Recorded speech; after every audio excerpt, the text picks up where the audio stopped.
Hi మిత్రులారా.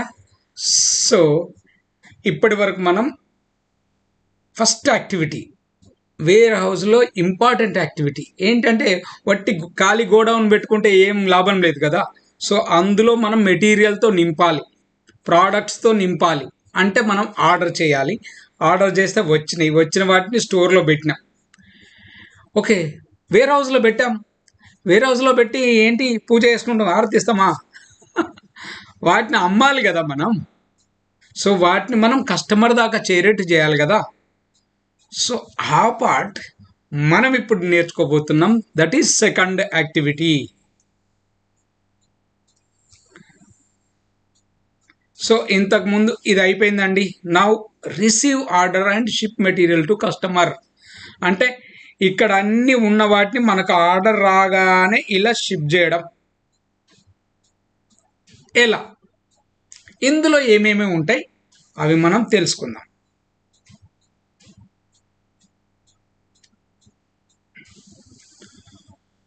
Okay okay friends, ఇప్పుడు మనకు ఒక ఆర్డర్ వచ్చింది ఒక వస్తువుకు. ఆర్డర్ రాగానే మనం ఏం చేస్తాం?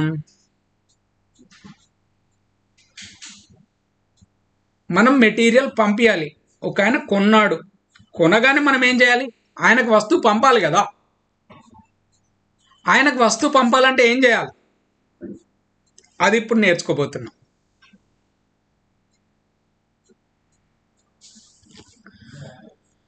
C order processing for shipment. అంటే మనము ఆర్డర్ ప్రాసెసింగ్ ఫర్ షిప్మెంట్ అంటే మనకు ఒక ఆర్డర్ వచ్చింది. ఆ ఆర్డర్ ఏంటి చూద్దాం. Suppose order processes. First order type ఏంటి? అరే డబ్బులు కట్టిండయా, purchased with debit card or credit card అంటే పైసలు వచ్చినట్టే. అఫ్ కోర్స్ 2 days తర్వాత 3 days తర్వాత డెబిట్ కార్డ్ అయితే ఇమ్మీడియట్గా వచ్చేస్తాయి. క్రెడిట్ కార్డ్ అయితే 3 days తర్వాతనో 2 days తర్వాతనో డబ్బులు వస్తాయి. కంపల్సరీ వచ్చినట్టే లెక్క. ఇంకొకటి ఏం చేశాడు? అమౌంట్ ట్రాన్స్ఫర్ చేసిండు. అమౌంట్ బ్యాంక్ అకౌంట్కు ట్రాన్స్ఫర్ నిఫ్టీ కొట్టిండు అనుకోండి, ట్రాన్స్ఫర్ చేసిండు. లేదు ఇంకొక ఆయన ఫోన్పే చేసిండు. ఇంకొక ఆయన క్యాష్ ఆన్ డెలివరీ అన్నాడు. ఏంటి cash on delivery? COD, cash on delivery. అరే బాబు పైసలు ఇస్తే నేను పైసలు ఇస్తానరా, సామాను పంపు అంటాడు. సామాను పంపు అన్నాడు వాడు. మనం అమెజాన్లో క్యాష్ ఆన్ డెలివరీ చేస్తాం చూడండి, కొనుక్కుంటాం చూడండి అలా. ఇంకొక ఆయన పర్చేజ్ ఆర్డర్ ఇచ్చిండు. ఓకే గుడ్, పంపాలి. నెక్స్ట్ లేదు ఎల్సి, లెటర్ ఆఫ్ క్రెడిట్ ఇచ్చిండు, బ్యాంక్ గ్యారంటీ ఇచ్చిండు. అవునా? యాక్సెప్ట్ చేస్తాం.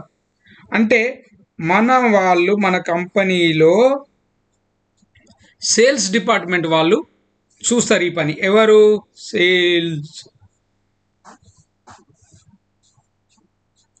ఈ సేల్స్ డిపార్ట్మెంట్ ఏం చేస్తుంది అంటే ఆర్డర్ రాగానే ఇవన్నీ చెక్ చేసుకొని ఓకే సాటిస్ఫై అయితే ఓకే ఇది కరెక్ట్ ఉంది, ఇది జెన్యూన్, మనం పంపొచ్చు అనుకున్నప్పుడు ఏం చేస్తారంటే నెక్స్ట్ యాక్టివిటీ చూడండి.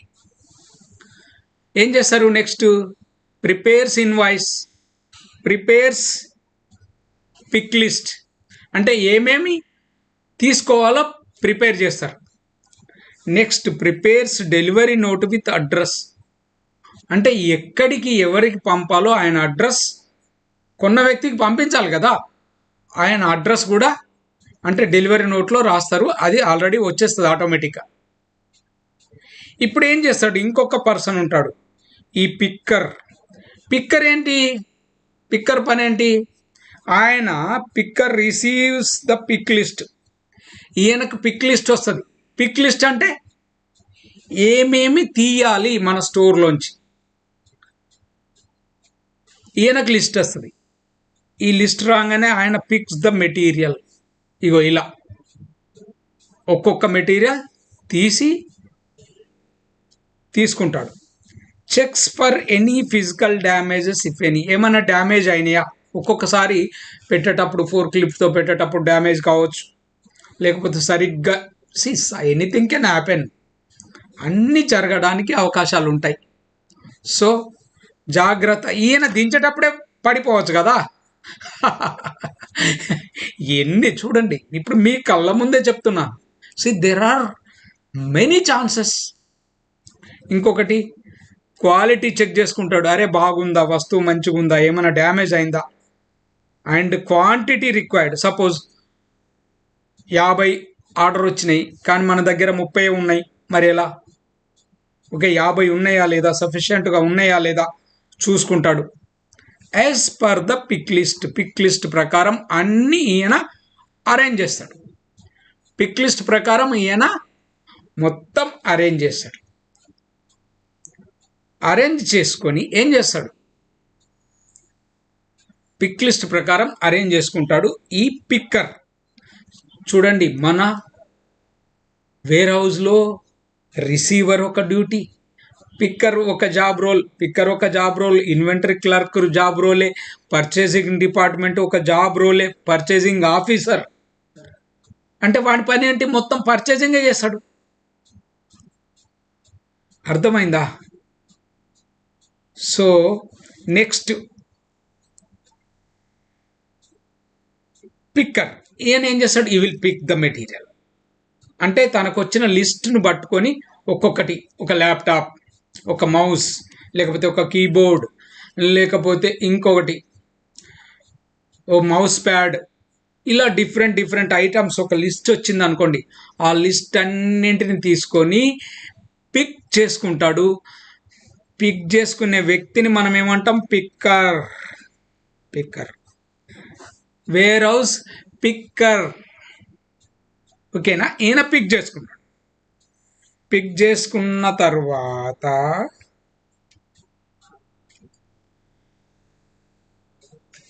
ప్యాకర్. పిక్ చేసుకొని ఎక్కడికి తీసుకెళ్తాడు, ప్యాకింగ్ బే. దీన్నే ప్యాకింగ్ స్టేషన్ అంటారు.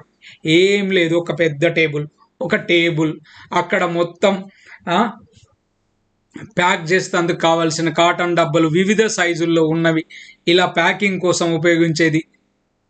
ఓకే, ఇన్సులిన్ టేప్ వేస్తారు కదా, ఆ టేప్ అడేసివ్ టేప్ అంటారు, అలా వేస్తారు. ఇలా ప్యాక్ చేసే వాళ్ళ దగ్గరికి తీసుకెళ్ళి ఇస్తాడు. వీళ్ళు ఏం చేస్తారంటే యాజ్ పర్ ద ఆర్డర్ వీళ్ళు ప్యాక్ చేస్తారు. ప్యాక్ ఆన్ ద ప్యాకింగ్ బే అంటారు, ప్యాకింగ్ స్టేషన్ అని కూడా అంటారు. ఈ మాటలు పెద్ద మాటలు చూస్తుంటేనే భయం పడుతుంటుంది. ఇదేంట్రా, ఇది మనం వినలేదు అనుకుంటారు మీరు. అక్కడ ఏముండదు అంత పెద్దగా. ఈ ప్యాకింగ్ బేకి రాగానే వాళ్ళు ఏం చేస్తారంటే they will select the suitable cotton box. ఈ డబ్బా, ఇవి చిన్న వస్తువు ఉంది, ఇంత పెద్ద డబ్బాలో పెడతాడా, పెట్టరు కదా. సూటబుల్. ఓకే, అంటే ఈ మన వస్తువును కాపాడేందుకు, భద్రంగా అంటే డ్యామేజ్ కాకుండా ఉండేందుకు ఏమేం చేయాలో అలా ప్యాక్ చేస్తారు. అందులోనే ఇన్వాయిస్ పెడతారు. ఇన్వాయిస్ ఇది ఒకటే వర్డ్. ఓకే, తర్వాత లేబుల్ అతికిస్తారు. ఇక్కడ చూడండి లేబుల్స్, ఇక్కడ చూడండి అన్నిటికీ లేబుల్స్ ఉన్నాయి, లేబుల్ అతికిస్తారు. Address to be delivered, address అతికిస్తారు.